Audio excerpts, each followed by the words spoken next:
यह कहानी एक प्राचीन और भयानक हवेली की, जो एक छोटे से ग्रामीण क्षेत्र में स्थित थी। गांव का नाम था मृत्यु नगरी और इस गांव की पहचान उस खतरनाक हवेली से होती थी। इस हवेली का निर्माण सैकड़ों साल पहले एक अत्यंत धनी जमींदार राजेश ठाकुर ने किया था। राजेश ठाकुर अपने समय का एक निर्मम व्यक्ति था। हवेली के निर्माण के दौरान कई निर्दोष मजदूरों की जान जाने की घटनाएं सामने आईं। कहा जाता है कि ठाकुर ने हवेली में दबी खजाने की खोज में कई बलिदान दिए थे। इस घटनाओं के बाद हवेली में अजीब और डरावनी घटनाएं घटित होने लगी और धीरे धीरे वह दोबारा कभी न खुलने वाली जगह बन गई। सालों बाद एक युवा शोधकर्ता वीरेंद्र ने यह तय किया कि वह इस हवेली के रहस्यों का पता लगाएगा। वीरेंद्र का मानना था कि इन घटनाओं के पीछे कुछ न कुछ सच्चाई जरूर है। उसके साथ उसकी 4 दोस्त आर्यन, सीमा, रोहित और नेहा भी जाने के लिए तैयार हो गए। एक दिन सभी मित्र पूरी तैयारी के साथ हवेली की ओर निकल पड़े। हवेली पहुंचते ही उनकी आंखों के सामने एक विचित्र दृश्य था। टूटे फूटे दरवाजे, खिड़कियों पर जाले, बड़ी बड़ी दीवारें और चारों तरफ सन्नाटा। हवेली के दरवाजे पर पहुंचकर वीरेंद्र ने अपनी मशाल जलाई और सब अंदर की ओर बढ़ गए। जैसे ही उन्होंने हवेली में कदम रखा, चारों ओर सन्नाटा बढ़ गया और हल्की हल्की ठंडी हवा चलने लगी। उन्होंने हवेली के विभिन्न हिस्सों की जांच शुरू कर दी। हर कक्ष में अजीब और डरावनी चीजें थी। टूटे हुए फर्नीचर, जमीन पर खून के धब्बे और दीवारों पर अजीब से निशान। जांच करते करते वे हवेली के एक बड़े हॉल में पहुंच गए, जहां एक राजसी सिंहासन पड़ा था।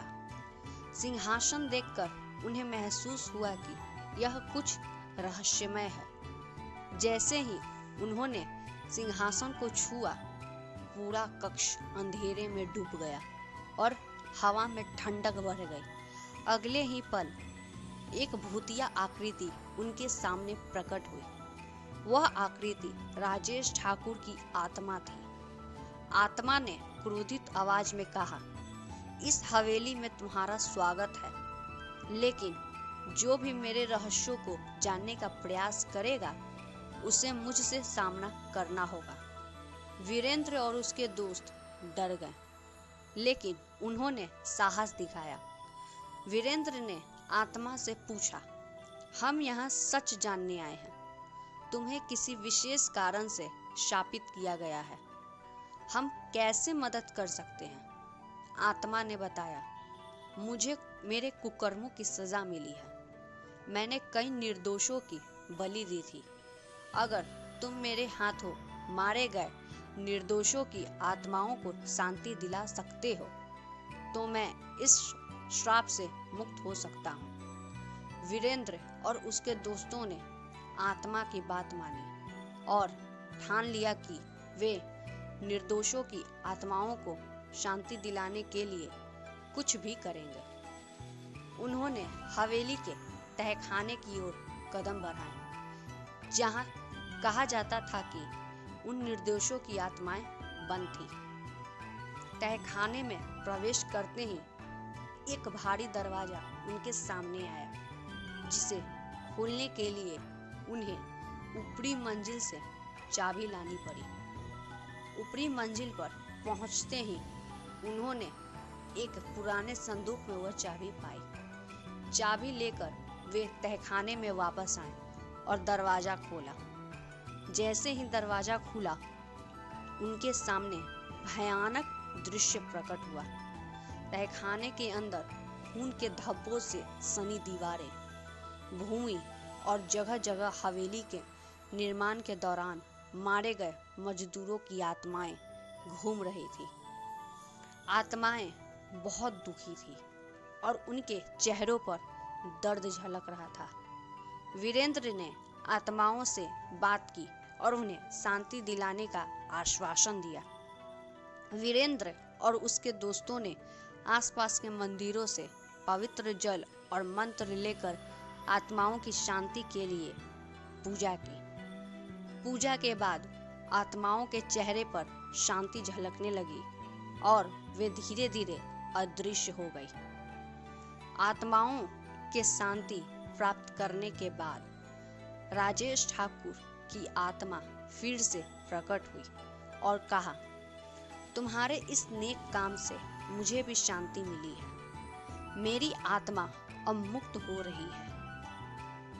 राजेश ठाकुर की आत्मा ने वीरेंद्र और उसके दोस्तों को धन्यवाद कहा और हमेशा के लिए अदृश्य हो गई। हवेली से भूतिया गतिविधियां समाप्त हो गई और गांव में फिर से शांति का माहौल लौट आया।